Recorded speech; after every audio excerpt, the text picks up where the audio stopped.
சிந்திக்க ஒரு கதை. அந்த தையல்காரர் வேலை செய்து கொண்டிருப்பதையே அவருடைய மகன் கண்கொட்டாமல் பார்த்து கொண்டிருந்தான்.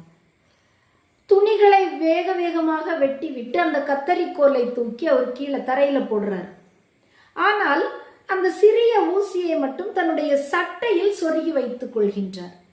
இப்பொழுது அந்த மகன் அந்த தந்தை கிட்ட கேட்கிறான், அப்பா அந்த ஊசி சின்னது, கீழே வச்சு அது தொலைஞ்சிரும் அப்படின்னு சொல்லி அதை உன்னுடைய சட்டையில் நீ சொருகி கொண்டாய் அப்படின்னு சொல்லிட்டு கேட்கிறான். உடனே அதுக்கு அவங்க அப்பா சொல்றாரு, இல்லப்பா இந்த கத்தரிக்கோலினுடைய வேலை என்ன அப்படின்னு சொல்லிட்டு சொன்னா எல்லாத்தையும் வெட்டுறதுதான் அதோட வேலை.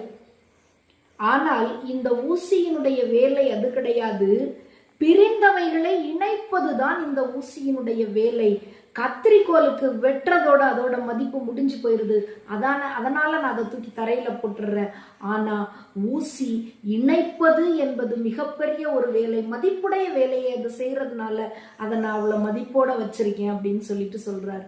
இந்த உலகத்திலேயே அப்படிதான், இருவரை பிரிப்பவர்களுக்கு மதிப்பு கிடையாது, இருவரை இணைப்பவர்களுக்கு தான் இங்கு மதிப்பு அதிகம். நாமும் பிரிப்பவர்களாக இருக்காமல் இணைப்பவர்களாக இருப்போம்.